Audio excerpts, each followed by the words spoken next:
Hello student, welcome to KGS pharmacy. ये हमारी microbiology unit 5 का पार्ट नंबर 5 है। इसमें हम पढ़ेंगे प्रिजर्वेटिव्स के बारे में। प्रिजर्वेटिव्स क्या होते हैं? तो प्रिजर्वेटिव्स क्या होते हैं? प्रिजर्वेटिव वो होते हैं जो improve the shelf life of drug, मतलब ड्रग की सेल्फ लाइफ को बढ़ा देते हैं। तो preservatives mean improve the shelf life of drug. कोई है इसकी सेल्फ लाइफ को बढ़ा देते हैं ड्रग की, ठीक है। तो प्रिजर्वेटिव क्या करते हैं? Improve the shelf life of drugs by decreasing, क्या कर देते हैं? डिक्रीजिंग कर देते हैं oxidation activity excipient by reducing microbial production, और माइक्रोबियल प्रोडक्शन घटा देते हैं और ऑक्सीडेशन एक्टिविटी भी डिक्रीज कर देते हैं, ठीक है। तो हमें प्रिजर्वेटिव्स की ज़रूरत क्यों पड़ी? प्रिजर्वेटिव्स का यूज़ क्यों करना है हमें माइक्रोबायोलॉजी? तो इसका यूज़ किस लिए करते हैं हम? तो हम जैसे हम किसी भी मेडिसिन या कोई भी हमारी सिरप वगैरह है, हमारी फॉर्मुलेशन है, इस पर हम एक्सपायरी डेट क्यों लिखते हैं? इसीलिए कि हमें पता रहता है प्रिजर्वेटिव एफिशिएंसी टेस्ट के द्वारा कि कितने दिनों बाद इसमें माइक्रोबियल ग्रोथ है जो वो परसेंटेज बढ़ जाएगी उसकी। जैसे मान लो कोई नई हमने सिरप बनाई या कोई नया हमने प्रोडक्ट बनाया, उसमें पहले था 99%, मतलब 99.9%, पर 0.1% उसमें क्या रहते हैं? Micro organism. 99% हमारा प्योर रहता है। तो 0.1% जो माइक्रो ऑर्गेनिज्म वो कितने दिन बाद बढ़ के 5 या 6% हो जाएंगे। इससे हम पता लगाते हैं हमारी एक्सपायरी डेट 1 ईयर रहेगी कि 2 ईयर रहेगी, ठीक है। तो हमारा प्रोडक्ट कितने दिन में ख़राब हो जाएगा। तो इसमें नीड्स ऑफ प्रिजर्वेटिव में यही है कि to protect drug from microbial attack, protect करने के लिए, टू स्टेबलाइज आवर प्रोडक्ट रखने के लिए, मैंने बताया ना, टाइम को बढ़ाने के लिए, उसकी सेल्फ लाइफ को बढ़ाने के लिए, to enhance activity and efficiency of drug, to increase shelf life of drug, बस वही है। फिर आइडियल प्रॉपर्टीज़ क्या होती हैं हमारी प्रिजर्वेटिव्स की? आइडियल प्रॉपर्टीज़ क्या क्या होती हैं हमारे प्रिजर्वेटिव्स की? कि हमारा प्रिजर्वेटिव है जो इफ़ेक्टिव होना चाहिए, स्टेबल होना चाहिए, ऑर्डरलेस होना चाहिए, non toxic and non reductive होना चाहिए, और कॉस्ट इफेक्टिव होना चाहिए, हाईली सॉल्युबल होना चाहिए, जिस भी हम फॉर्मुलेशन में मिलाएं वो जल्दी कॉम्प्लेक्स फॉर्म कर ले उसके साथ, और compatible with drug component, her drug component के साथ कंपैटिबल होना चाहिए जो हमारा प्रिजर्वेटिव्स होता है। And most decrease the percentage of bacteria, मतलब ऐसा प्रिजर्वेटिव होना चाहिए जो डिक्रीज कर दे परसेंटेज ऑफ माइक्रोब्स को, ठीक है। तो ये हमारे इफेक्ट ऑफ या आइडियल प्रॉपर्टीज ऑफ प्रिजर्वेटिव्स हो गए, ठीक है। और and prevention and regrowth that can be, और ये प्रिवेंशन या प्रिवेंट करे रीग्रोथ से, जैसे कौन कौन से? माइक्रोबियल स्टैटिक और माइक्रोबियल साइडल।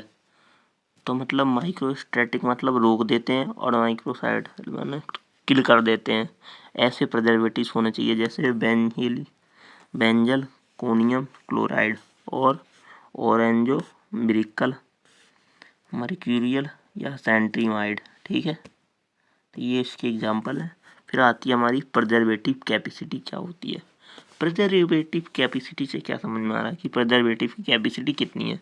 तो preservative capacity is term use to describe the cumulative level of contamination that are preserved formulation can tolerate before becoming so detect as infective, मतलब ऐसा प्रिजर्वेटिव की जिसकी हमें टॉलरेट ना हो। तो ये प्रिजर्वेटिव कैपेसिटी ऐसी होनी चाहिए, ठीक है, जिसकी हमें टॉलरेट ना हो और जिसका कोई इफेक्ट ना हो। डिप्लेटेड एस बी इनफेक्टेड, मतलब पहले इसमें कोई भी इफेक्ट ना हो, प्रिजर्वेटिव हमारे ड्रग्स पर कोई इफेक्ट ना करे, बस उसको प्रिजर्व करके रखे, यही उसकी प्रिजर्वेटिव कैपेसिटी होती है। और कम करे हमारे लेवल ऑफ कंटामिनेशन को, ठीक है। तो कितना कम करता है लेवल ऑफ कंटामिनेशन को, वही उसकी कैपेसिटी है। फिर आते हैं हमारे फैक्टर ऑफ एक्टिंग या अवेलेबिलिटी ऑफ प्रिजर्वेटिव्स। तो कौन कौन से फैक्टर अफेक्ट करते हैं हमारे प्रिजर्वेटिव्स में भी interact with active ingredient, excipient and other equipment. तो हमारा जो ड्रग्स बना हुआ तो होता है वो किस दो चीज़ों से मिलकर बना हुआ होता है, हमारा एक्टिव इंग्रेडिएंट और एक्सपीशिएंट, ठीक है। तो ये हमारी ड्रग फॉर्मुलेशन होगी ड्रग। तो अदर कंपोनेंट्स में हमारे दूसरे कंपोनेंट प्रिजर्व करने के लिए, जैसे क्लासिफिकेशन ऑफ प्रिजर्वेटिव्स में हमारे क्या क्या आते हैं, दो टाइप्स के प्रिजर्वेटिव के क्लासिफिकेशन है हमारे, based on mechanism of action या बेस्ड ऑन सोर्स। तो based on mechanism of action में हमारे antioxidant, anti microbial agent, chelating agents, और बेस्ड ऑन सोर्स में नेचुरली ऑब्टेन सब्सटेंस और सिंथेटिक प्रिपेयर्ड प्रिजर्वेटिव्स होते हैं, ठीक है। तो सबसे पहले आता है हमारा एंटी माइक्रोबियल स्पॉइलेज। क्या होता है antimicrobial? It is added to minimise risk of spoilage and to kill low level of contamination during storage and repeated use of multi-dose container।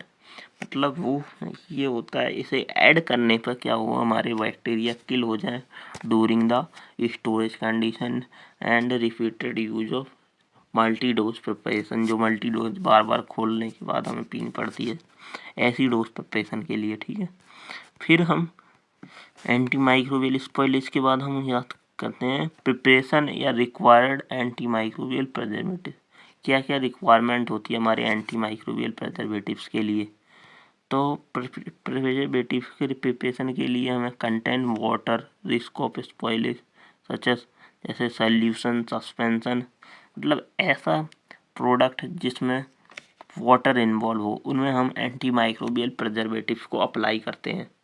तो जैसे सॉल्यूशन कोई है, सस्पेंशन है, इमल्सन है, topical agent जैसे क्रीम में हम preservative डालते हैं, इंजेक्टेबल में, आई ड्रॉप में, इन सब में हम प्रिजर्वेटिव्स ऐड करते हैं, ठीक है। तो इनके factor affecting efficiency of anti microbial, कौन कौन से फैक्टर अफेक्ट करते हैं हमारे जो एंटी माइक्रोबियल एजेंट में या एंटी माइक्रोबियल प्रिजर्वेटिव्स हमने डाले हैं अपने इनमें, इंजेक्शन में, आई ड्रॉप में, टॉपिकल प्रिपरेशन में। तो फिर आता है हमारा इनका जैसे केमिकल स्ट्रक्चर, इसकी डोज कितनी है, और फिजियोकेमिकल प्रॉपर्टीज ऑफ ड्रग,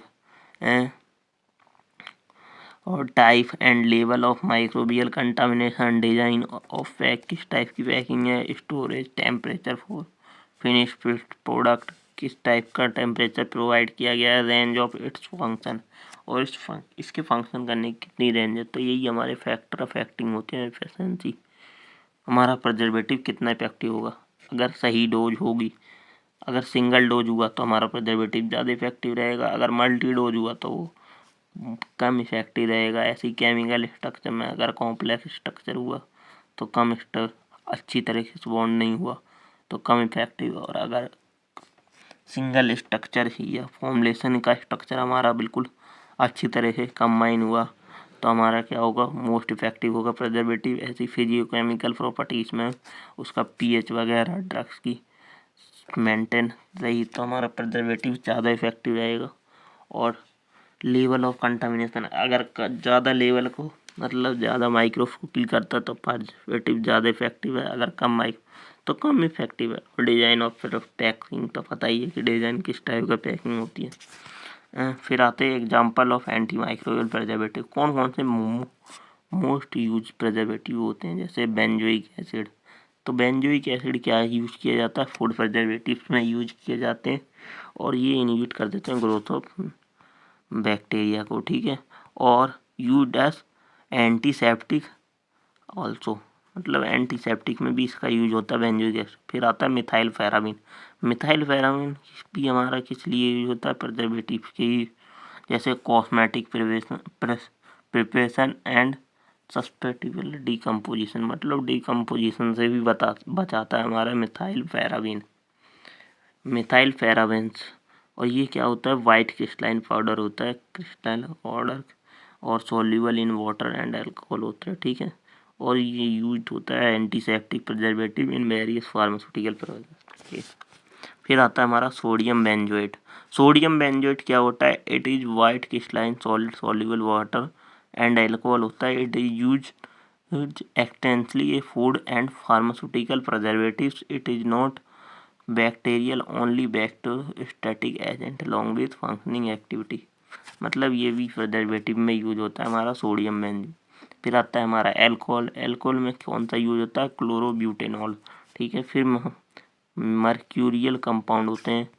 तो मर्क्यूरियल कंपाउंड में क्या होते हैं हमारे? फिनाइल मर्क्यूरिक नाइट्रेट होता है। ठीक है। फिर आते हैं preservative for different doses form. कौन कौन से प्रिजर्वेटिव्स होते हैं हमारे? Different dose. तो जो रेक्टल वाली डोजेस फॉर्म है उनके लिए हमारे benzyl alcohol, benzoic acid, sodium benzoate, methyl hydroxy benzoate और क्लोरोहेक्साडीमाइन ग्लूकोनेट। तो benzyl alcohol, benzoic acid, sodium benzoate, methyl hydroxy benzoate और क्लोरोहेक्साडीन और ग्लूकोनेट। अब देन रेक्टल के बाद आते हैं नेजल। नेजल में हमारे नेजल के द्वारा जो हम मतलब नाक के द्वारा लेते हैं उन्हें बेंजलकोनियम क्लोराइड एंड फिनाइल कार्बिमोनोल क्लोरल। मतलब इसमें क्या आ गए हमारे? ड्रॉप्स हो गए, नेजल ड्रॉप्स। और रेक्टल के द्वारा देते हैं हम जो। फिर आते हैं डेंटल जो दांतों में लिए जाते हैं ऐसे प्रोडक्ट। तो इसमें कौन कौन से आते हैं? Sodium benzoate, benzoic acid and methyl and ethyl paraben. इसमें भी सोडियम बेंजोएट आएगा हमारा, मिथाइल फेराबिन आएगा और मिथाइल एंड इथाइल फेराबिन और बेंजोइक एसिड। देन आता है ऑप्थेल्मिक प्रिपरेशन। ऑप्थेल्मिक जैसे हमारे क्या होगी? क्रीम वगैरह प्रोडक्ट। ऐसे प्रोडक्ट में हमारा क्या होता है? Benzoic acid, chlorhexidine and sodium boric acid, ये सब होते हैं। परबोरेट और बोरिक एसिड, सोडियम परबोरेट और बोरिक एसिड, ये सब हमारे ऑप्थेल्मिक। हमने देखे डेंटल, नेजल, रेक्टल, इन सब में कौन कौन से होते हैं यूज प्रिजर्वेटिव्स। बस ये हमारा यहाँ ख़त्म हुआ preservatives of anti microbial agent. Preservatives के बारे में हमने सब कुछ जान लिया क्या क्या होते हैं।